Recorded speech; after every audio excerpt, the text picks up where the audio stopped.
Hello my dear friends. Today we will discuss about shortcut multiplication. Here 25 into 25. How much?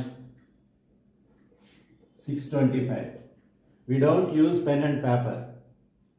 So అదే విధంగా 65 into 65. 5 5s are 25. 6కి 1 add చేయండి. అప్పుడు ఎంత అవుతుంది? 7.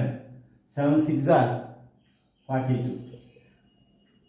సో అదేవిధంగా 75 75s. 5 5s are 25. 7కి 1 యాడ్ చేస్తే 8. 8 7s are 56. అదేవిధంగా 95s 95s. 5 5s are 25.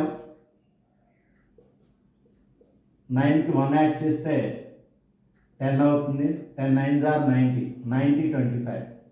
So with in span of 1 minute okay మనం దాని యొక్క మల్టిప్లికేషన్స్ మనకి ఆబ్జెక్ట్ ఓరియంటెడ్ ప్రాబ్లమ్స్ వచ్చినప్పుడు యూజ్ చేసుకోవడానికి మనకి యూజ్ అవుతుంది. Thank you. ఈ వీడియో కనుక మీకు నచ్చినట్లయితే సబ్స్క్రైబ్ చేయండి, షేర్ చేయండి, లైక్ చేయండి. Thank you.